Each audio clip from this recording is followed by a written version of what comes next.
quiero además decirles que con este seminario iniciamos un nuevo ciclo de seminarios de comunicación de la ciencia y derechos humanos. Le quiero dar también la bienvenida a todos mis colegas comunicadoras, comunicadores de la ciencia, a mis compañeras y compañeros del programa, a mis estudiantes y a todas las personas que nos acompañan al seminario que tendremos hoy con un invitado espectacular, Diogo López de Oliveira. Muchas gracias por estar con nosotros, querido Diogo. Les voy a contar un poco sobre él antes de darle la palabra. Es licenciado en Comunicación Social, Periodismo por la Universidad Federal de Pernambuco, máster en Comunicación Científica, Médica y Ambiental por la Universidad Pompeu Fabra, misma institución donde se doctoró en Comunicación Pública. Es profesor de Comunicación Social en la Universidad Federal de Campina Grande desde junio de 2013, profesor permanente de posgrado en Comunicación de la Universidad Federal de Paraíba desde abril de 2021.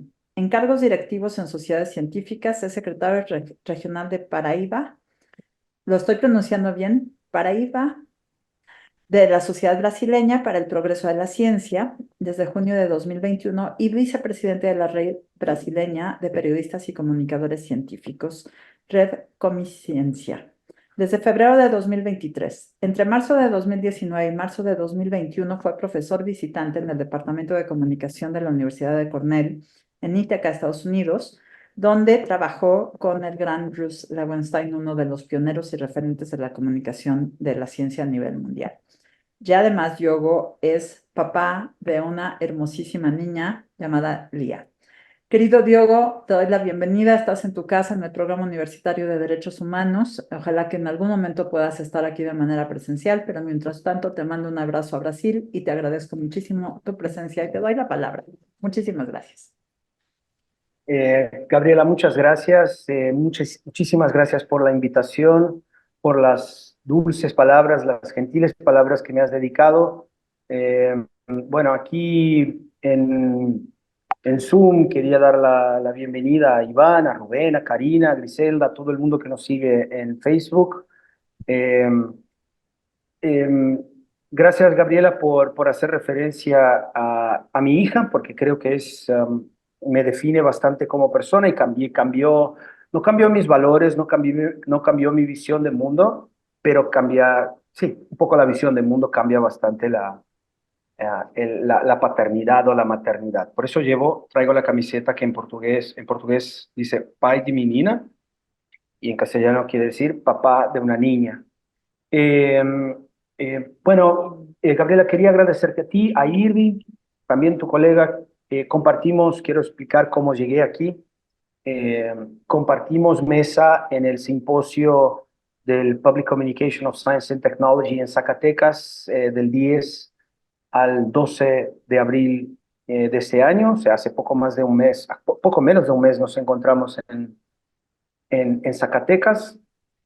Y yo presenté dos trabajos que de alguna manera dialogan, que no de alguna manera, que directamente dialogan con eh, la interfaz entre comunicación de la ciencia y los derechos humanos. Y por eso creo que las dos presentaciones encajaron como un guante en el programa universitario de derechos humanos de la UNAM y por eso estoy aquí. Primero les voy a hablar de un proyecto de extensión que surgió justo después de que yo volviera de los 2 años que estuve trabajando con el grande profesor Bruce Lowenstein, como dijo Gabriela, y como también lo comprobó Gabriela, una persona muy humana, una persona muy asequible. Porque cuando regresé de Estados Unidos, comparto pantalla para que hagas un poco más de sentido lo que les voy diciendo. ¿Pueden ver la pantalla? Sí, querido Diogo. Bueno, pongo en modo presentación, Sí, presentar toda la pantalla. perfecto. Eh, ¿Sí? ¿Sí la ven? ¿La ven entera? Todavía no la veo entera, ¿no? Por eso Se quedó presentar. como... Ok, ok. Ahora sí, ¿no? Ahí está, ya, perfecto. Muy bien. Eh, Voy a dejarlo aquí chiquito. Bueno, ya no los veo, ahora simplemente veo la presentación. Entonces, Nosotros sí te vemos. y me escuchan bien, ¿verdad?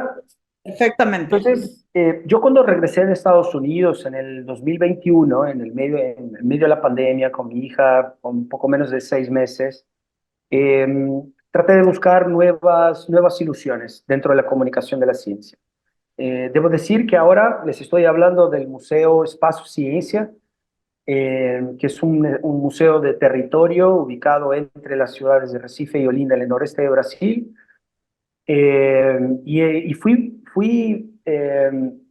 internship, estuve haciendo mis prácticas durante la universidad, pasantista, ¿verdad? En castellano. Fui pasantista aquí en el museo y ahora dirijo el museo, ¿no? Eh, y los invito a conocer, tenemos un lindísimo manglar aquí dentro del museo, el manglar Chico Science.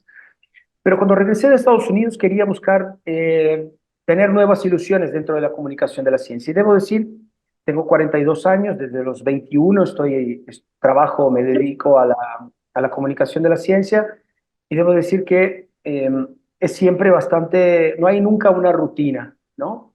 Eh, y siempre puedes buscar nuevas ideas, nuevos proyectos para sentirte útil, para tener para poder contribuir de alguna manera, y eso lo digo respecto a nuestros países, México y Brasil, a cambiar realidades, ¿no? Transformar vidas. Y yo creo muchísimo en el poder de la comunicación de la ciencia para hacerlo, ¿no? Eh, y entonces, eh, mi esposa quería montar un proyecto que tuviera, ella es gastrónoma, y quería montar un proyecto que tuviera que ver con las favelas en Brasil. Entonces yo busqué a la CUFA, que es la Central Única de las Favelas. Yo en ese entonces ya era el secretario regional, perdón, en Paraíba de la Sociedad Brasileña para el Progreso de la Ciencia, bueno, y profesor de la Universidad Federal de Campina Grande, ¿no? Y aquí puse el logo del programa universitario de Derechos Humanos y hice esa presentación que nos ubica entre Brasil y México el día de hoy. Eh, bueno, para darles una visión general de ese proyecto, entre agosto de 2021 y septiembre de 2022, perdón, había una diapositiva antes. Basado en el pensamiento de Paulo Freire, yo les estoy hablando de Recife, la ciudad donde nació Paulo Freire. Le decía a Gabriela, antes de que entráramos en el aire, que mi hija tiene 3 años y 8 meses y estudia en un instituto fundado por Paulo Freire. Y todos, bueno, me imagino que la gran mayoría de ustedes conozcan al gran educador, pedagogo brasileño. El proyecto de extensión Baile de Ciencia en las Favelas es una cooperación de las representaciones de la Sociedad Brasileña para el Progreso de la Ciencia y la Central Única de las Favelas en el estado de Paraíba, en el noreste de Brasil. Ambas instituciones tienen una capilaridad enorme, tienen representaciones en todos los estados de Brasil y esa idea empieza a ser replicada en otros estados, lo que me da muchísimo gusto. Entonces, fomenta el intercambio horizontal de conocimientos entre líderes comunitarios y profesores, investigadores y expertos sobre temas importantes para la vida práctica en las favelas atendidas por CUFA, en las regiones de Campina Grande y João Pessoa, que son las dos principales ciudades en las que CUFA tiene representación en el estado de Paraíba. Y la idea es que en un baile aprenden todos. Nadie sabe todos los pasos de ningún baile, ¿no? Siempre hay algo que aprender y hay algo que enseñar en un baile. Y esa es la idea, esa es la filosofía del proyecto de extensión que yo idealicé. Entonces, entre agosto del 2021 y septiembre del 2022 se realizaron 18 bailes. El protagonismo no corresponde a la academia, y eso era de lo que estaba harto yo, sino al encuentro de conocimientos formales e informales entre comunidades e investigadores. En promedio, 30 líderes comunitarios participan de los bailes en las favelas urbanas, quilombos, que son los pueblos que permanecieron vivos después del periodo de la esclavitud en Brasil, y las comunidades ribereñas, las comunidades que viven en las orillas de los ríos brasileños. bueno, en este caso de Paraíba. La estructura del proyecto es comunitario, se proponen los temas. Entonces yo entraba en un grupo de WhatsApp, creamos un grupo en WhatsApp, las lideranzas, los líderes comunitarios y las líderes comunitarias decían qué temas querían, qué temas eran importantes, qué temas formaban parte de su cotidiano y que ellos querían debatir y no simplemente oír el punto de vista de las universidades, de las instituciones de investigación. Es un intercambio. Eh, y yo buscaba a las personas para abordar los temas de interés de esos dirigentes y concertamos una reunión. Y yo aprendí a crear carteles como van a ver a continuación. Eh, lo bueno de ser profesor es que para poner en práctica tus proyectos tienes que aprender a hacer diferentes cosas porque las ideas no son nunca, no caben nunca en cajitas, ¿no? Y no tienes todas las habilidades de todas las ideas que tienes. Eso es una de las cosas interesantes de ser profesor. Entonces, siempre por la noche, para que los trabajadores y las trabajadoras tuvieran la oportunidad de volver a casa, durante una hora el tema era abordado por un especialista, por un experto. Y durante la segunda hora los líderes compartían sus visiones y experiencias. Y a veces pasamos muchas horas juntos. Yo suelo decir a mis alumnos que cuando doy clases por la mañana y llega la hora de la comida, aquí comemos al mediodía en Brasil, porque empezamos a las 8 de la mañana, las clases generalmente. Cuando llega la hora de la comida y nadie se quiere ir, es una buena señal de que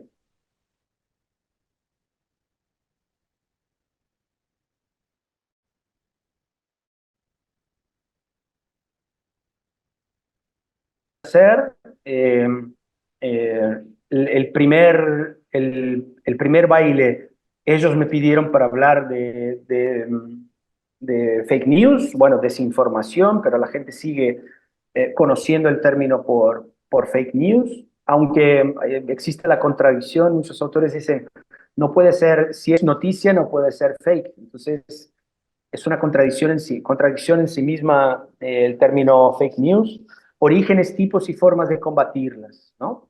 Después, aquí en Brasil y en México pasa igual, el ascenso de las religiones neopentecostales, de los evangélicos en Brasil están adquiriendo muchísimo poder, incluso más allá de las iglesias, con canales de televisión, con potentes plataformas de comunicación. Invité a Augusto Araújo, que es profesor de filosofía en el Instituto Federal de Paraíba. Después el baile sobre arte y ciencia, una reflexión sobre la ciencia y las artes. Arte y ciencia es una pregunta, perdón. Y Aloisio, que es el secretario, el jefe de gabinete de la Secretaría de Ciencia, Tecnología e Innovación del Estado de Pernambuco, eh, es dramaturgo, teatrólogo, actor, escribe libros para niños. Entonces su sobrino le preguntó, arte y ciencia, pero ¿eso qué tiene que ver? Y él empezó a elaborar la idea y por eso lo invité a participar del baile. Después invité a Olimpio Rocha, que es el presidente del Consejo del Estado de Paraíba para los Derechos Humanos y, y está todo relacionado, directamente relacionado al programa universitario eh, de Derechos Humanos de la UNAM y les interesaba discutir el derecho humano a la vivienda en tiempos de pandemia, ¿no? Durante la pandemia yo viví situaciones impensadas. Por ejemplo, la gente que se reunía y hacía ruido porque estaban jugando un bingo durante un bingo puedes mantener la distancia, pero era en una favela cerca de los grandes edificios de clase media en João Pessoa. Y la gente quería destruir, la gente de clase media, media alta en Brasil quería destruir a esa favela, desalojar a esas personas porque les estaba molestando el ruido. Bueno, y viví miles de otras situaciones durante la pandemia. El, el, y durante la pandemia les confieso que yo era pensaba bastante en que saldríamos de ese momento mucho más empáticos, mucho más sensibles y no fue lo que encontré durante la pandemia. Invité a Olimpio para trabajar esas cuestiones. Eh, Invité también a Adriana Pagaime, es la primera persona fuera del estado de Paraíba a participar, ella es de la Fundación Carlos Chagas en Sao Paulo, y discutimos el prejuicio hacia las personas portadoras de personas con deficiencia. Eh, Después, durante la pandemia, claro, discutimos la salud mental durante la pandemia con Renal y Lucas. Voy a adelantarme un poco en la explicación de cada uno, porque si no, no nos va a dar el tiempo. Bueno, el centenario de Paulo Freire. Paulo Freire durante el gobierno Bolsonaro fue bastante atacado aquí en Brasil porque su filosofía es hacer pensar, es fomentar el pensamiento crítico, algo que eh, nos une a todos nosotros que trabajamos el campo de la comunicación y de los derechos humanos, ¿no? Entonces invité a Maíra para que explicara por qué las ideas de Paulo Freire eran peligrosas, vamos a decirlo de alguna manera, para la extrema derecha en Brasil. El mito de la democracia racial y el racismo estructural en Brasil. Invité a Ronaldo Sales, profesor de la Universidad Federal de Campina Grande. Más adelante ustedes van a ver un testimonio de Víctor, Víctor Rodríguez, que es uno de los directores de la CUFA Paraíba. Y esa era la 10ª edición, y en la 10ª edición estábamos, un papo es una charla sobre la importancia de la educación en la formación de líderes, ¿no? Eh, bueno, después invité a la profesora Hildelte Pereira de Melo, que es profesora de la Federal Fluminense, eh, los feminismos de ayer y de hoy, avances y límites. Esa charla invité a mis alumnos de una asignatura que se llamaba, eh, la asignatura se llamaba Retratos Regionales, ¿no? Y yo invité a esa profesora, invité a mis alumnos que participaran de esa charla y recibí una denuncia en, en, no sé cómo decirlo, en la parte que haces los reclamos de la universidad. Bueno, ustedes luego me ayudan a aumentar mi vocabulario en español. Recibí una denuncia porque era un alumno, bueno, era anónima la denuncia, pero me imagino que era un alumno, bueno, su texto lo dejaba muy claro, que era un alumno al que no le gustaban las pautas sociales, ¿no? Las cuestiones sociales. Y decía que yo había cambiado una clase por una charla de una señora, y esa señora es una de las grandes representantes del movimiento feminista en Brasil, ¿no? Acaba de cumplir 80 años, Hildete Pereira. Bueno, el baile de ciencia de las favelas, la 12ª edición, hablaba de migraciones, racismo y justicia en Brasil. Las migraciones son un tema bastante candente en Brasil porque eh, recibimos extranjeros de todas partes, ¿no? Bueno, recibimos bastantes personas de Haití, bastantes personas de Venezuela, y ellos se acomodan en algunas de las favelas del noreste, de la región norte de Brasil, pero también del noreste, y ese es un tema que interesaba a los líderes discutir. También discutimos cómo las medias fomentan la violencia contra la mujer. Invitamos a Tatiana Valeria, que es directora del proyecto Paraíba Femenina. Ella tiene un vehículo de comunicación que comunica las editorías, todas las editorías son femeninas, son con temas que dicen respecto al contexto de las mujeres y evidentemente y lamentablemente la violencia contra la mujer es uno de los grandes problemas que tenemos que enfrentar, ¿no? Después discutimos justicia climática en Brasil, qué podemos hacer con ISIS, del Instituto de Energía y Medio Ambiente de Sao Paulo.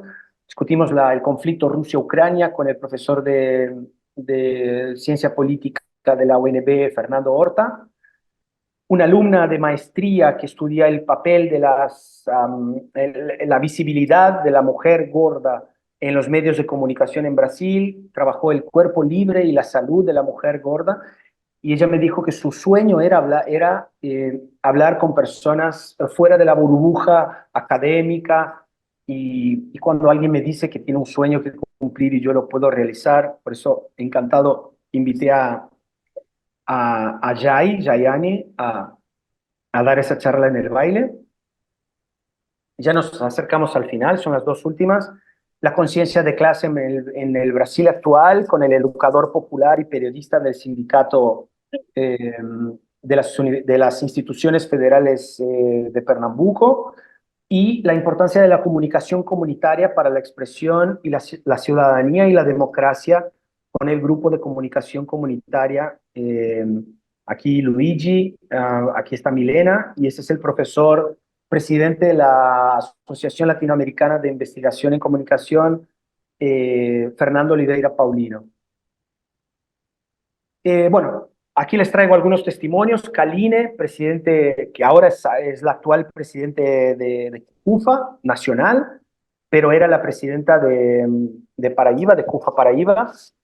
Sobre el proyecto ella dijo: el apoyo que brinda el baile ha sido fundamental en la formación política, social y humana de estos líderes. Poder promover de manera continua conferencias seguidas de círculos de conversación sobre temas destacados por los propios líderes a partir de los desafíos enfrentados en el cotidiano. Estos temas mediados por investigadores académicos son una oportunidad no solo para los líderes alcanzados por el proyecto, sino para sus comunidades impactadas por estos líderes. Veo el baile de ciencia en las favelas como una de las grandes revoluciones a las que tuvimos acceso durante las adversidades de la pandemia, y soñamos con el momento en el que la educación pueda llegar a toda nuestra gente en las favelas. Les hablaba de Víctor, que participó de la 10ª edición del baile, y él dice que el baile ha sido enormemente importante para la formación humanística, cívica y política de los líderes comunitarios de las favelas que conforman la Central Única de las Favelas. Soy testigo de la dimensión de este hermoso proyecto liderado por la SBPC Paraíba en alianza con la CUFA, porque me puse en esta situación como líder comunitario que conoce el día a día de las personas y comunidades, pero en ciertos espacios me falta el conocimiento sobre un tema, lo que limitaba la comprensión y el aporte que podía hacer. Bruna Fernández, secretaria de CUFA, dijo: mi nombre es Bruna, y ustedes la van a ver enseguida en uno en un vídeo de uno de los programas que eligió el proyecto que quiso que el proyecto fuera parte de su pauta, ¿no? Mi nombre es Bruna, no tengo el hábito de la lectura. El baile está siendo de extrema importancia para mi formación por abordar temas que muchas veces sin apoyo no me despertaría el interés por investigarlo. Desde el año pasado el baile ocurre de manera virtual y algunos temas dejan huellas. Un ejemplo fue el baile sobre el prejuicio hacia personas con deficiencia. Tratamos sobre el capacitismo. Hoy mi forma de posicionarme es diferente respecto a la que tenía antes de los bailes de ciencia en las favelas. Agradezco al profesor Diogo por la disponibilidad y siempre conducir al baile de forma maravillosa. Bueno, siempre me emociona leer cosas así, oír cosas así, y traer profesores maravillosos y a la SBPC por la asociación con CUFA. Todo ese trabajo no está siendo en vano. Bueno, y aquí tengo un pequeño vídeo para mostrarles. Quería preguntarles si escuchan el audio, si van a escuchar. ¿Oyen el audio? O sea, de la publicidad de más. Sí, se oye. Sí. Okay. Voy a saltarme aquí donde hablo del proyecto. Muitíssimos que repassavam seus conhecimentos.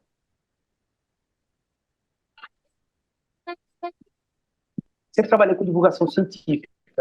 E a ideia do baile surgiu em 2021, porque estava cansado de lidar na divulgação científica, na comunicação pública da ciência, com projetos que eram verticais, que eram pessoas inteligentíssimas que repassavam seus conhecimentos. O baile surgiu dessa forma. Até agora a gente só teve encontros virtuais. A ideia do baile é porque todo mundo aprende no baile, todo mundo sabe um passo que o outro não sabe, todo mundo aprende, todo mundo dança com todo mundo. Meu nome é Diogo Lopes de Oliveira, sou professor do curso de Comunicação Social da Universidade Federal de Campina Grande, na Paraíba. O baile surgiu em julho de 2021. A ideia é bem simples. As lideranças comunitárias da CUFA escolhem temas que são importantes no cotidiano das favelas. E eu sou o responsável por ir atrás de um pesquisador, uma pesquisadora, um professor, uma professora capaz de debater esse tema. E aí o baile acontece nessa troca, né? A ideia do baile é uma troca, porque não é o especialista que vem inverter o seu conhecimento, né? E também aprende muito do que é gerado, do conhecimento que é gerado nas comunidades ribeirinhas, nas comunidades quilombolas, claro, nas favelas urbanas também. E é essa confluência de saberes que torna o baile uma experiência incrível para quem participa. Eu fui liderança aqui em Mussumago e depois eu saí para ser secretária-geral da CUFA. A CUFA é a Central Única das Favelas.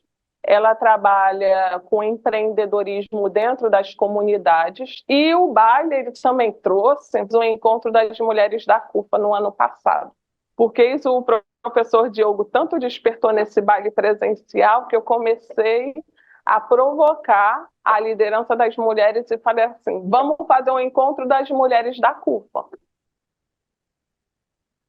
É muito prazeroso ver o empoderamento das pessoas, ver a independência das pessoas, ver a autonomia das pessoas ao participar de experiências como essa do baile. Eu acho que o grande diferencial do baile é esse, é acabar com a ideia de que ciência só se faz por pessoas iluminadas num laboratório. Eu acho que é o contrário. Eu acho que a ciência só se completa, ela só cumpre seu papel se ela resolve os problemas reais da sociedade, claro, a partir dos mecanismos que a academia oferece.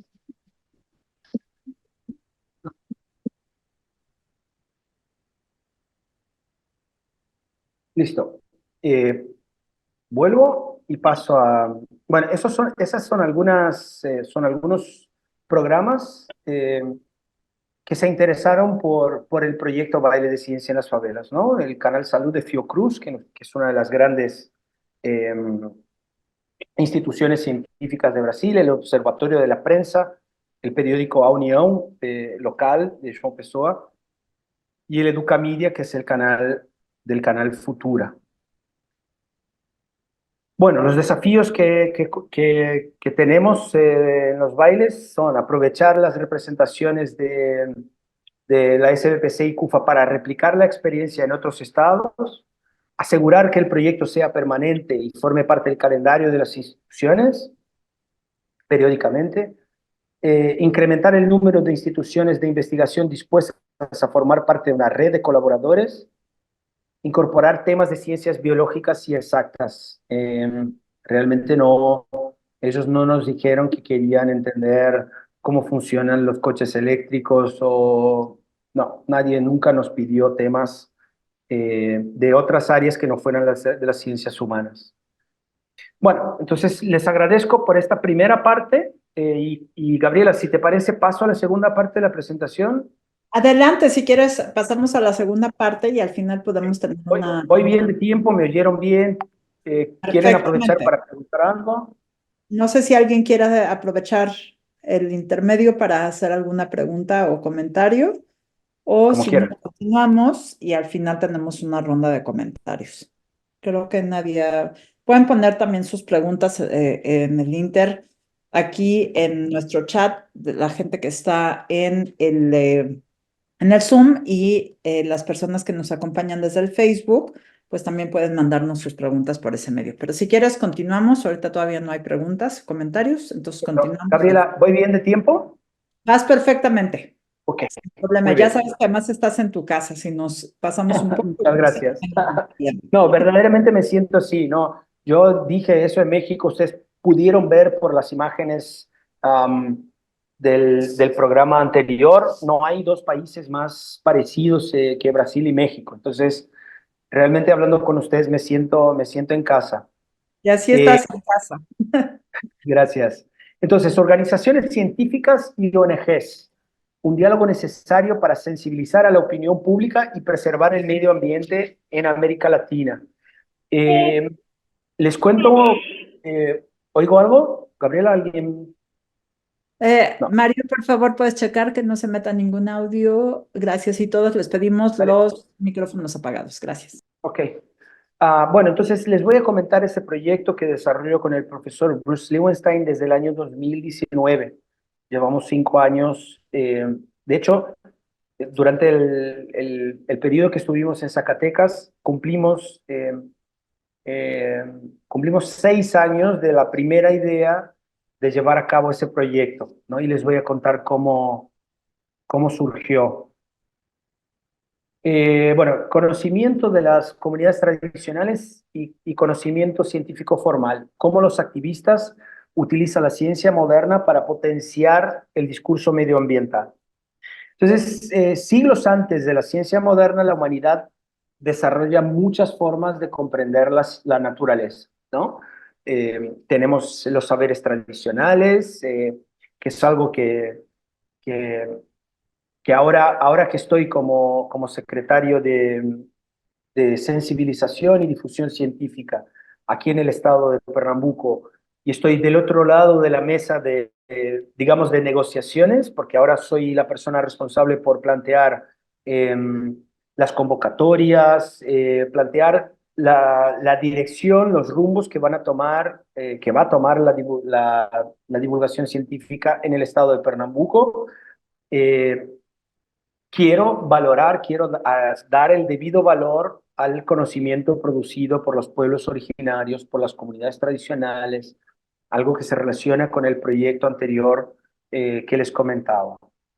¿Cómo surgió ese trabajo? En el abril del 2018, durante el PCST de Dunedin, en Nueva Zelanda, el profesor Bruce Lewinstein se dio cuenta, o externó, él se había dado cuenta antes, pero no supone un, un- perdón, un hueco, corrijo, eh, había un hueco en la participación de ONGs en el debate sobre comunicación de la ciencia. Eh, y en el 2000, bueno, nos dimos cuenta después de ese punto, de esa, mm, de esa comprobación, ¿no? De que las ONGs utilizaban el conocimiento científico, pero no eran conscientes no pensaban la forma como utilizaban la ciencia, no debatían, no participaban no participaban de las discusiones sobre comunicación de la ciencia. Entonces nos dimos cuenta, justo en el 2018, varios informes daban cuenta de la cantidad de activistas que perdían la vida en Latinoamérica, ¿no? Latinoamérica es la región más violenta eh, para los activistas, mayormente campesinos, integrantes de pueblos originarios y comunidades tradicionales, que perdieron sus vidas en conflictos socioambientales. Les voy a dar un mapa de, esa, de, esa, de esos conflictos en algunos instantes. Y en el 2019 estudiamos la reacción de la comunicación científica con el activismo ambiental y los movimientos sociales en Latinoamérica. Bueno, después de la charla del profesor Bruce en Dunedin, yo fui a Estados Unidos en el 2019 a empezar ese trabajo. Y nuestro primer rol, nuestra primera intención era rellenar el hueco que habíamos identificado, ¿no? Las ONGs no participaban del debate científico y propusimos una mesa dentro de una mesa redonda, dentro de la edición virtual del PCST, que debería haber ocurrido en, en Aberdeen en abril del 2020, del 2020 y se postergó a abril del 2021. Y entonces participaron de esa charla, de esa mesa redonda, la señora Bellini, la monja Bellini, de la Comisión Pastoral de la Tierra, que era una de las instituciones que habíamos, una de las ONGs ambientales que habíamos investigado, a la que habíamos hecho entrevistas y nos habíamos profundizado para comprender cómo ellos hacían el puente entre la academia, instituciones de investigación y las comunidades tradicionales en Brasil, ¿no? También entramos en contacto con otra ONG de Colombia, el Consejo de Redacción que había elaborado un proyecto que se llamaba Tierra de Resistentes, que era un grupo de investigadores latinoamericanos que contaban historias de conflictos socioambientales en toda la región. Y también entrevistamos a personas del Centro Mexicano de Derecho Ambiental, el CEMDA. Y lo interesante de esa mesa redonda es que otra de las integrantes era mexicana, alumna de la profesora Ana Claudia Nepote, que muchos de ustedes conocen, de la Universidad de la UNAM Campus Morelia, eh, y ella no hablaba inglés. Y yo le dije a Bruce, no me parece correcto, no me parece correcto que, la, que ella tenga, que esa estudiante tenga buenas ideas, pero no pueda participar porque no habla inglés.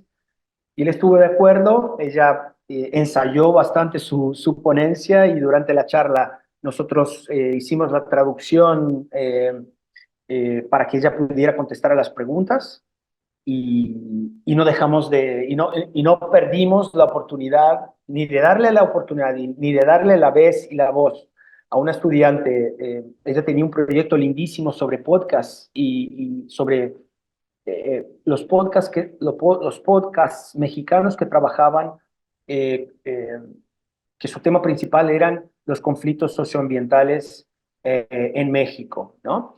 Y en el 2023, el año pasado, Bruce y yo publicamos este paper, Supporting Activism in Latin America, The Role of Science Communication, Science Journalism, and NGOs in Socio-Environmental Conflicts.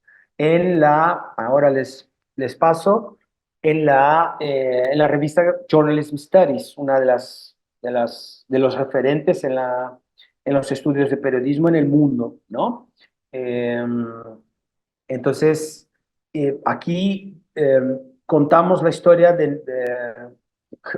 escribir un artículo también es contar historias, ¿no? Entonces contamos qué habíamos identificado durante ese estudio. Aquí les ofrezco un mapa del el Global Atlas of Environmental Justice.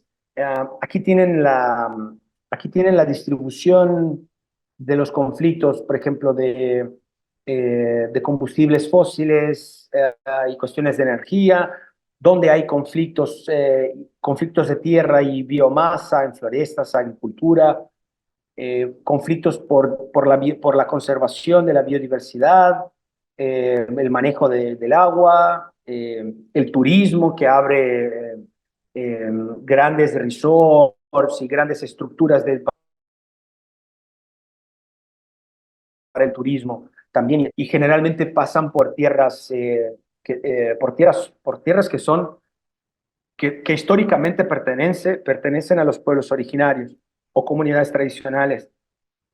Eh, Proyectos de infraestructura, de manejo de residuos, conflictos industriales, minerales y nucleares, ¿no? Entonces, para que se hagan una idea de la cantidad de conflictos que hay en Latinoamérica, les preparé esa primera pantalla y estos son los conflictos en Sudamérica. Entonces, para que se hagan una idea de la cantidad de conflictos que hay en en toda nuestra región, ¿no? Bueno, nuestros objetivos siguen siendo comprender el uso de la narración científica por parte de las ONGs y activistas para defender su punto de vista e influir en la opinión pública hacia su posición, ¿no? Entendemos cómo la ciencia es potente, ¿no? Para, para convencer a las personas de puntos de vista, especialmente de las ONGs. Y eso combinado con el conocimiento que tienen los pueblos originarios y los pueblos originarios y los pueblos tradicionales forman tienen una potencia aún más grande, ¿no? Para convencer, para persuadir a la opinión pública. Queríamos comprender los conflictos socioambientales a través de la perspectiva de la comunicación científica. Suponemos que la comunicación científica es un componente clave de la solución para reducir la alarmante cantidad de violencia en la región y al mismo tiempo contribuir a preservar el medio ambiente.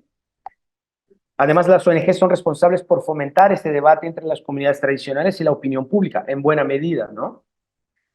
Bueno, algunos resultados, al menos dos características son compartidas entre el Public Communication of Science and Technology, el PEST, que tiene ese pésimo acrónimo, y las ONGs. La primera es que ambos aplican diversas estrategias para involucrar, engage, a las personas. Las campañas de información organizadas por museos de ciencia, instituciones científicas, por ejemplo, son intentos de informar a las personas sobre los beneficios y riesgos de la ciencia, al mismo tiempo que buscan negar las pseudociencias. Aquí en Brasil estamos viviendo una tragedia en Río Grande del Sur. La capital, Porto Alegre, el río Guaíba, ha bajado hace unas horas de los 5 metros de alto. El nivel de lluvias en Río Grande del Sur, lo que se esperaba para 5 meses, cayó en 15 días, ¿no? Y estamos viviendo como fenómeno, claro, está de más decir que todo el país está volcado en auxiliar como se puede a la población de Río Grande del Sur, pero también estamos viviendo como fenómeno de la comunicación una cantidad alarmante de desinformación sobre el tema, ¿no? Sobre las acciones del gobierno, los influenciadores, pastores, personas influentes en el país están tratando de distorsionar lo que está pasando, diciendo que Brasil está negando ayuda de Uruguay, y eso no es verdad, diciendo que los esfuerzos no se están dando, y bueno, aquí estamos viviendo una tragedia y una utilización de la desinformación sobre el tema, y claro, está de más decir que los tomadores de decisiones parlamentarios negacionistas tenemos muchísimos, también como pasa en todas partes, pasa en México, pasa en Estados Unidos, aquí no es diferente. Eh, la segunda característica es compartida entre el PEST y las ONGs, es lograr que la gente participe activamente en el proceso democrático, ¿no? Las ONGs, por ejemplo, tienden puentes entre los científicos y el público con el fin de dar forma al discurso público y político. Bueno, algunos desafíos también, ampliar la discusión sobre la participación de las ONGs en el debate sobre comunicación científica en América Latina, comprender mejor su apoyo a las comunidades tradicionales y qué tipo de problemas prácticos plantea el activismo, desarrollar estudios in situ, realizando entrevistas a diferentes actores, comunidades tradicionales, prensa, políticos, expertos de ONGs. Aquí, durante la charla en México, yo tenía 10 minutos, no tenía el tiempo que tenemos hoy. Yo les dije, y estaba presente el profesor Bruce Liebenstein, que al inicio de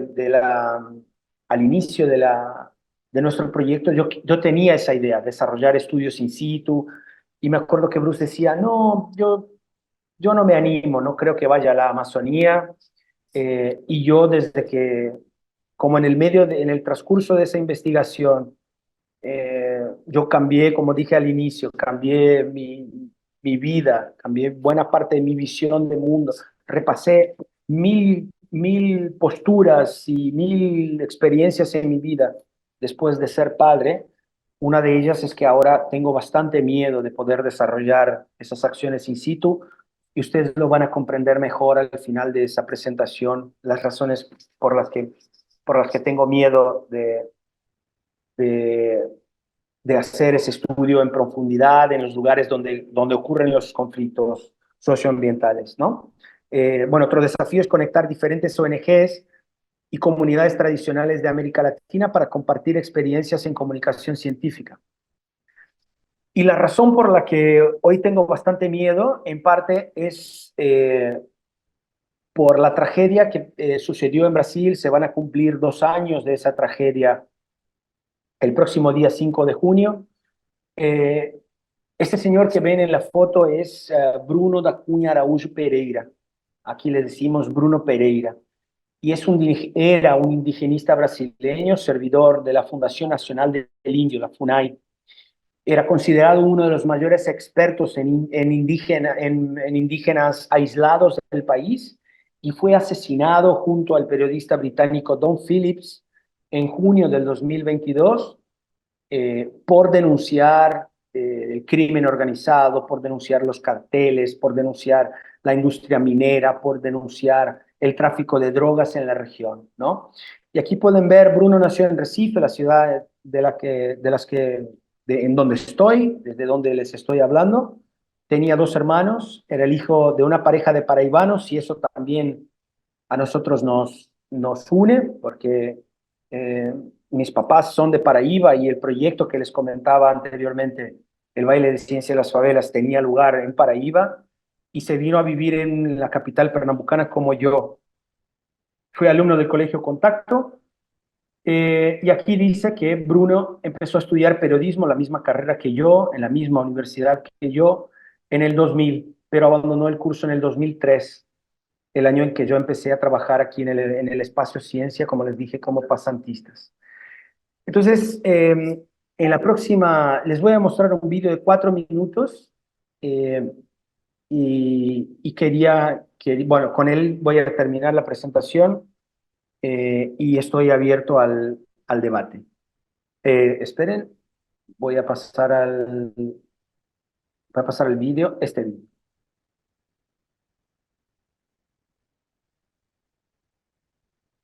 Use Listerine Después de la e combata a publicidad. placa e o bafo. 5 vezes mais poder de limpeza do que apenas escovação e fio dental. Wahanararae, Wahanararae, Marinawa Kenade, Marinawa Kenade, Wakenade, Marinawa Kenade, Tabarini Reza Wedani. Tabarini Hazawedani. Agora. Awanararae. Awanararae. Awanararae.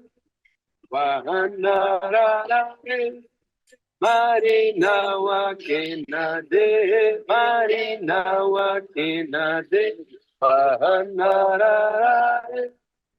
Wahanararae, Marinawa Kenade, Marinawa Kenade, Wahanararae, Wahanararae, Marinawa Kenade, Marinawa Kenade, Wahanararae, Wahanararae, Marinawa Kenade, Marinawa Kenade, Wahanararae, Wahanararae, Marinawa Kenade, Marinawa Kenade, Vahanarare, Vahanarare, Marinawa Kenade, Marinawa Kenade.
Listo. Muchísimas gracias, querido Diogo. Pues es terrible ver el caso de Bruno Pereira. Desde aquí esperamos. Gabriela, dame nada más decirles que en el canto indígena Canamari, y dice, la mamá Arara invita a sus hijos a la puerta del nido para darles comida en el pico. Es la traducción literal de la canción que él canta.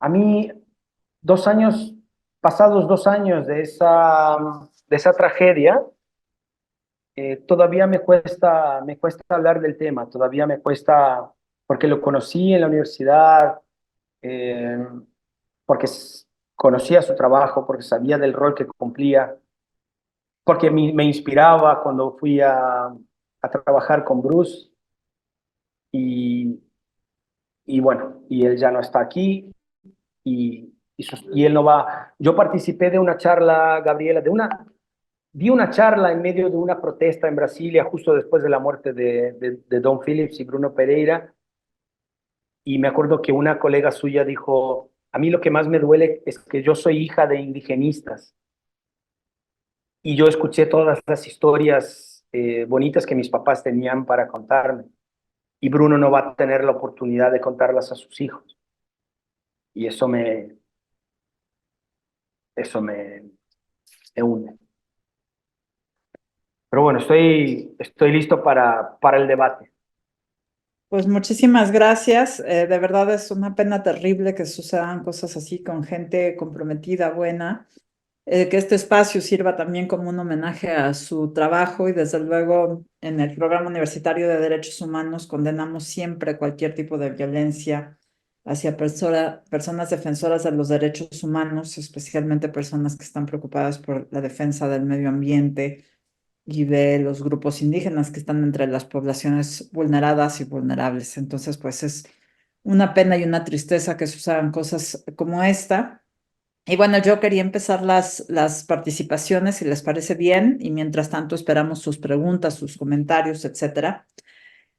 Pues claro, aquí en México hay muchos casos similares de violencia hacia personas que pues están luchando por el medio ambiente, por diferentes tipos de causas relacionadas con los derechos humanos. De hecho, yo conozco algunos casos cercanos y entonces, bueno, yo tengo dos preguntas. Una, la primera es, ¿qué podemos hacer? Porque muchas veces las comunidades están abiertas a entrar en los diálogos interculturales con personas que hablen de diferentes temas de ciencia, de medio ambiente, para sensibilizar a las personas en diferentes cosas, pero muchas veces pues se ven, eh, digamos, amenazadas, etcétera, por personas cuyos intereses, pues no sé, se contraponen con eso y hay casos de violencia, ¿no? Y yo también me pregunto qué podemos hacer pues, no sé, tratar de proteger a la gente, no sé. Yo no he regresado a comunidades rurales, yo también trabajaba con comunidades rurales de diferentes tipos y no he regresado desde que nació Sofía por las mismas razones, ¿no? Y la segunda pregunta, que tiene que ver con el primer proyecto del que hablaste, del baile de ciencia en las favelas. Quería preguntarte si crees que un proyecto como este podría replicarse de alguna manera en México, porque aquí también pues hay muchas comunidades vulneradas y vulnerables que se beneficiarían de un proyecto así. Pero a mí me parece que, y desde luego concuerdo contigo, de que las comunidades de México y de Brasil son muy similares, pero una cosa que yo sí vi en Brasil fue que la música es una parte fundamental y el baile de las comunidades. Fue algo que me impresionó muchísimo. Yo también me he sentido en casa cuando he ido a Brasil, pero me impresiona mucho. Y la relación de la música, los mexicanos también somos bailadores y musicales, pero es que en Brasil es una cosa realmente arraigada en la cultura. Y bueno, nuevamente, muchas gracias por esta plática maravillosa. Y ahora sí te doy la palabra. A ti, Gabriela, muchas gracias. Bueno, sobre la primera, eh, yo creo que, bueno, no sabía que teníamos esa, esa experiencia en común, ¿no? De tener miedo de hacer un trabajo eh, por, por miedo de dejar, por ejemplo, nuestras hijas desamparadas, ¿no? Eso es algo muy duro, me da, a veces me avergüenzo, pero a veces lo entiendo perfectamente, ¿no? O sea, Bruno Pereira es un tipo que sabía de los riesgos y aún así los enfrentó. Eh, eh, pero tampoco voy a ser duro conmigo en el sentido de sentirme menor por no tener el coraje, la bravura que ha tenido él. Eh, bueno, voy a empezar a entrar en el tema de las relaciones entre Brasil y México para hablar de la segunda pregunta, diciendo que no solo nosotros dos tuvimos esa experiencia, ¿no? Oí de otras personas en Zacatecas experiencias similares. Dejé de trabajar en el campo, dejé de trabajar en zonas de conflicto porque me amenazaron. Y me amenazaron porque me vieron hablando con un local, ¿no? Eh, si podemos hacer algo para protegernos, Gabriela, yo creo una de las cosas que identificamos en las charlas con las ONGs ambientales es el rol que cumple la comunicación en el sentido de la prensa, ¿no? De la gran prensa, de los medios. Mientras hay cobertura de los grandes medios,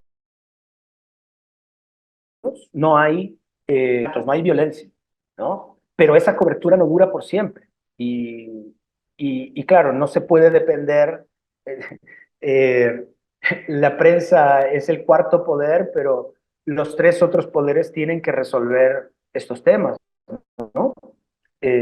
No es responsabilidad de la prensa eh, eh, eh, proteger a esas personas y a la vez eh, también son esas personas, bueno, gran parte de las personas asesinadas en estos informes de las ONGs, también es importante decir que las ONGs, las tres ONGs que entrevistamos, elaboran informes sobre la violencia contra activistas, miembros de pueblos originarios, comunidades tradicionales y prensa. La prensa es otro grande. las personas que se disponen a, por ejemplo, doy el ejemplo claro, ¿no? Bruno Pereira fue asesinado en el 5 de junio y estaba a su lado Don Phillips, que era un periodista de investigación inglés, vivía en Brasil hace muchos años, excelente periodista también, una pérdida tan grande como la de Bruno, ¿no? Eran personas diferentes y por eso se proponían hacer cosas diferentes, como denunciar a, a, a todo tipo de crímenes que se realizan en que se llevan a cabo en la Amazonía, ¿no? Porque es una zona rica en minerio, el oro es el principal motivo por el cual bastante gente se dispone a ir a las minerías, a las regiones donde puede haber oro, pero también está el tráfico de drogas, está el brazo político de esas organizaciones, ¿no? Hay gente, el crimen organizado en Brasil, tal como ocurre en México, está entrañado en el poder, en los poderes, en los diferentes niveles, municipales, estaduales y nacional. Eh, bueno, yo quiero creer que el legado de Bruno Pereira, hay otros activistas que aparecen en el vídeo, ¿no? Chico Méndez, Dorothy Stein, Don Phillips, que estaba al lado de Bruno. Yo creo que de alguna manera seguir haciendo, respetando nuestros miedos, nuestros temores, ¿no? Porque esto es parte del... Pero eh, eh, contar las historias que suceden en estos lugares es parte del proceso para concienciar a la gente, para que la opinión pública esté esclarecida sobre lo que pasa.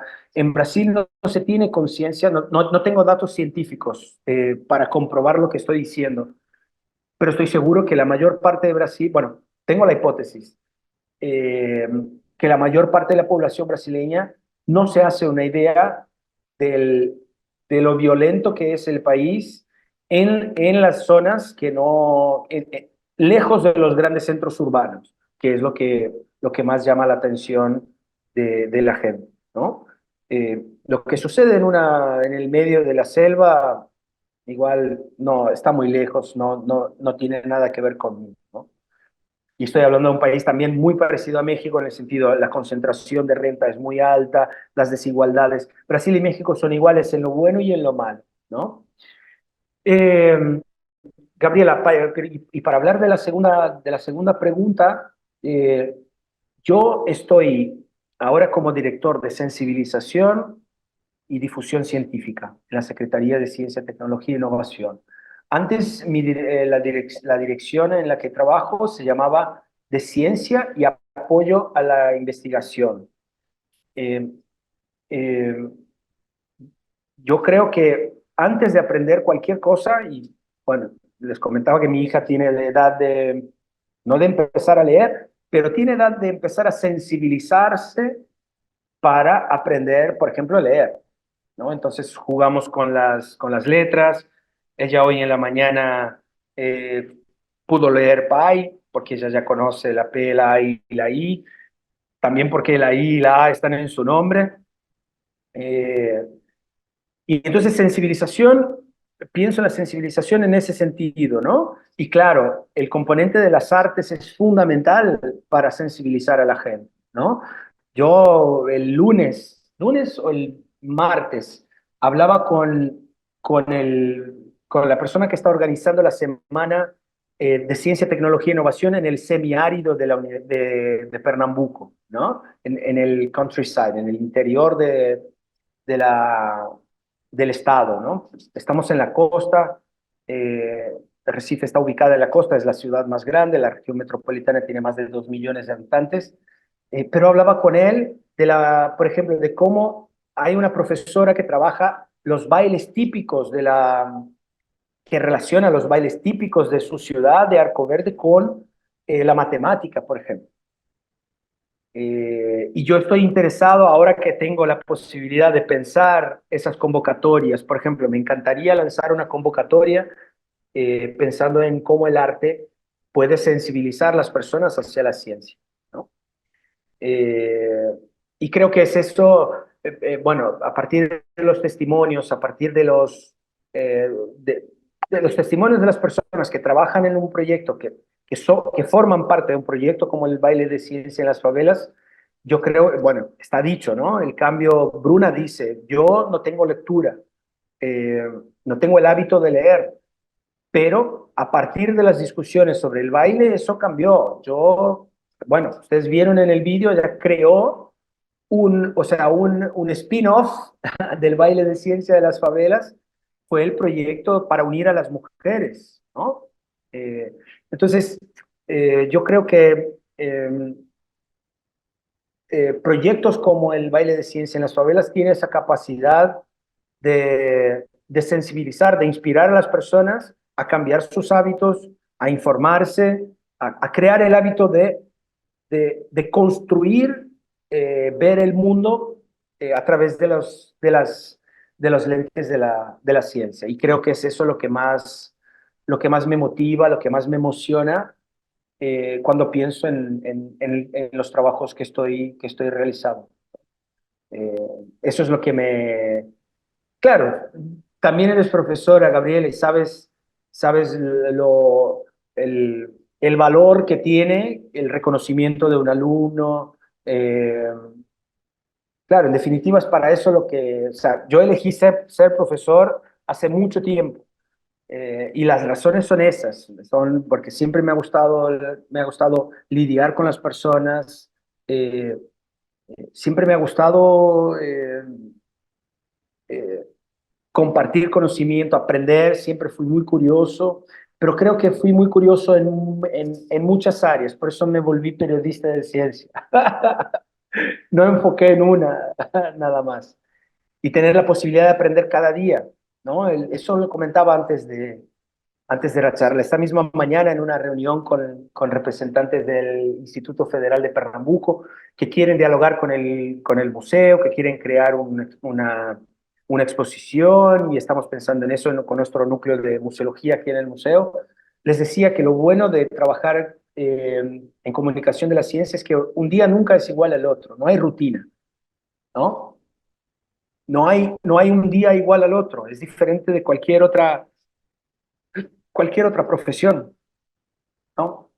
Eh, y claro, bueno, te decía de las artes, pero bueno, y estoy de acuerdo contigo, Brasil y México también son muy parecidos en el tema de las músicas y de las artes, ¿no? Por hablar en arte, quisiera mandar un beso, vi que está Elaine Reynoso aquí, su hija es una artista plástica fenomenal. Elaine, es siempre un gusto saber que estás presente, aunque no te pueda ver. Eh, y eso, las artes son fundamentales, ¿no? Para esa sensibilización. No solo la música, ¿no? No solo el baile. eh, Todas las artes son importantes para sensibilizar, ¿no? Porque tanto ciencia, para mí, tanto ciencia como arte son expresiones humanas. Absolutamente de acuerdo contigo, Diogo. Y sí, muchos saludos a la querida Elaine, que está por acá el día de hoy, y también a su hija, que es una fantástica artista. Tenemos otras preguntas. Va primero Ricardo, que es uno de mis estudiantes de posgrado. Él publicó junto con nosotros, Diogo, con Irving y conmigo, el artículo en JCOM de Comunicación de la Ciencia como un Derecho Humano. Adelante, Ricardo, bienvenido. Hola, ¿qué tal, Diego? Y muchísimas gracias por tu exposición, por todo lo que nos has compartido. Quiero ser muy breve y quiero enfocarme en dos puntos, ¿no? O sea, una de las cosas que hemos estado tratando nosotros de ver y con lo que lidiamos al final de cuentas es esta parte de, pues, en el mundo occidental, cómo funciona el derecho y la mecánica de exigibilidad de los derechos humanos, ¿no? Basado también para el poder judicializar ciertos derechos. Entonces, quería preguntarte, justamente, y ahorita tomando en consideración también esta parte donde tú estás dentro del gobierno de Brasil, dentro del gobierno del área donde se revisa el tema de ciencia, entonces te quería preguntar, ¿cuál es el panorama de la legislación? Si hay algunos rubros específicos, más que nada pensando que sean la base donde se sustenten estos programas de ciencia ciudadana, de apropiación social del conocimiento, que le den una fuerza jurídica para fortalecer esta parte de la danza en las favelas, ¿no? O sea, como un programa a largo plazo, o si no, o sea, al contrario, ¿no? Es un esfuerzo que están realizando desde las ONG, desde fuera, pero no está asumiendo, pues justamente, ¿no? El garantizar el derecho a la ciencia y el garantizar dentro de los sectores que pueden ser más vulnerables, el acercarse, ¿no? Y la segunda pregunta es en relación con el tema de activismo y con el tema de las diferentes personas que han fallecido durante el último tiempo en Brasil en relación con la defensa de estos derechos. Platicándote un poquito el contexto en México, 2022 fue el año donde más activistas de derechos humanos fallecieron, ¿no? Con un número de 77 personas. Y el rubro de estos asesinatos, porque no hay otra forma de decirlos, porque se mantienen en la impunidad hasta hoy en día, es que justo ha sido la defensa de pueblos y comunidades indígenas, de megaproyectos, de grupos en favor de derechos LGBT, de favor de movimientos feministas, etc. Esta situación, pues al final de cuentas, mucho tiene que ver con el impulso que el Estado da para combatir la impunidad. Mi punto sería también como conocer un poquito el panorama en Brasil, si ha existido algún punto ahí como dentro del focus del discurso público para contrarrestar estos asesinatos, o al contrario, ¿no? Si se está viviendo una aquiescencia del Estado, dando todas las facilidades para que esto suceda y además quede en la impunidad. Muchísimas gracias. A ti, Ricardo. Bueno, sobre la primera pregunta, sobre políticas públicas, cómo podemos fomentar trabajos como el que tengo. Bueno, primero debo decir que el baile de ciencia en las favelas, primero en Brasil, todo profesor tiene que hacer, eh, eh, dar clases, tiene que hacer investigación y tiene que hacer extensión. Es obligatorio, ¿no? No, aquí en Brasil los profesores de las universidades federales no tienen la posibilidad de enfocar en la investigación o enfocar en dar clases. Eso no hay aquí. Todo eso para decir que de alguna manera el proyecto que conduzco yo del baile de ciencias en las favelas, el proyecto de extensión, es parte de mi trabajo, ¿no? O como yo entiendo mi papel, ¿no? Entonces, en parte se puede decir que el proyecto no está financiado, no me pagan para hacer ese trabajo, es mi sueldo y yo cobraría mi sueldo si hiciera otra cosa. Eh, pero estando ahora del lado de este lado de la mesa de negociaciones, quiero oír a las personas. Yo no puedo crear las políticas si no oigo a las personas, ¿no? Solo puedo elaborar políticas públicas y esas políticas van a ser exitosas si yo conozco a quién las voy a dirigir, qué beneficio les va a traer y justificar esas elecciones, ¿no? Tengo que elegir, el presupuesto es uno, y estoy tratando de alargarlo porque bueno, por ejemplo, aquí en Brasil tenemos el primer gobierno Lula en el 2003 creó la Dirección de Popularización de la Ciencia. El primer presidente fue Ildeu Moreira, que muchos de ustedes conocen, un grandísimo físico y un gran divulgador científico. Después del de Moreira fue Douglas de Río de Janeiro también, los dos son de Río de Janeiro, y Douglas lo sustituyó.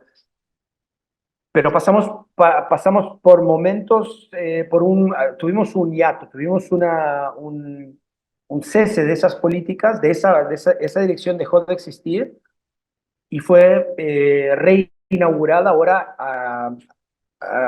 en enero del 2023 durante el tercer gobierno Lula, y la directora es Juana Núñez, que viene de la cultura.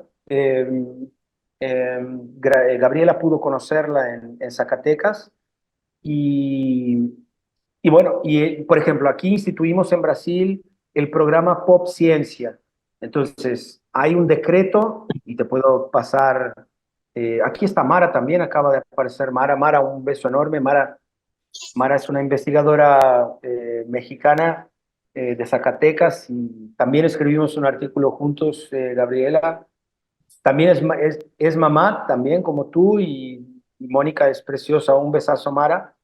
Eh, entonces tenemos un decreto, Ricardo, te lo puedo pasar con muchísimo gusto. Yo participé en la elaboración de ese decreto que define algunas prioridades, ¿no? Algunas áreas que son fundamentales dentro de la comunicación de la ciencia y que deben ser fomentadas en todo el país, ¿no? Ese decreto lo publicamos en octubre del año pasado y estuvimos todo el primer año, todo el año de 2023, bueno, desde la, eh, hubo un gobierno de transición entre el gobierno Bolsonaro y el gobierno Lula, pero estuvimos un año trabajando en ese decreto para que... Y Doña también, María, ¿usted ya? Mara, Mara, tienes tu micrófono encendido. Gracias. Nosotros tenemos un programa de popularización de la ciencia y un decreto también, un comité, perdón, que, que, que que nombra a las instituciones que son importantes para pensar esas políticas públicas en Brasil, ¿no? Y a nivel del Estado de Pernambuco, estoy reunido con asociaciones científicas de la ciencia en Pernambuco, las diferentes universidades, pensando en las actividades, en cómo vamos a hacer una asociación con el gobierno, por ejemplo, para que cada real, ¿no? Cada peso, en el caso de México, el programa, para cada peso que el Estado invierta en popularización de la ciencia, el gobierno federal también invierta otro peso, o 2 pesos, o 3 pesos. Eso lo estamos discutiendo, ¿no? Porque para corregir también y eso también ocurre en México, las asimetrías que existen no podemos comparar Chihuahua con Jalisco, ¿no? Aquí pasa lo mismo. Eh, entonces, bueno, políticamente, mi visión, y es lo que estoy tratando de conseguir aquí, es elaborar políticas que, que, que puedan retratar los deseos de la comunidad científica, de las personas que hacen comunicación de la ciencia aquí en el Estado. Y bueno, y también aquí en Brasil, las políticas, por ejemplo, la tragedia que estamos viviendo en Río Grande del Sur, varias reglas ambientales en la región eh, fueron, eh, fueron destruidas, vamos a decirlo. Se flexibilizaron las leyes ambientales a tal nivel, ¿no? Que eh, se negó tanto a la ciencia en Río Grande del Sur que lo que se está viviendo es reflejo, lamentablemente, me duele muchísimo decirlo, pero es reflejo de una mala gestión. Es reflejo en todos los niveles del estado de Río Grande del Sur. Eh, Respecto al combate, por ejemplo, a minería y a los proyectos, bueno, a los, eh, En los conflictos socioambientales en Brasil hay una diferencia considerable entre lo que era el gobierno anterior y el gobierno actual. Esto se puede garantizar. El papel de la Policía Federal en el combate al tráfico de drogas, el número de aprehensiones es bastante más grande, aunque esa fuera la política, esa fuera el discurso de la extrema derecha en Brasil, que gobernó Brasil por 4 años, era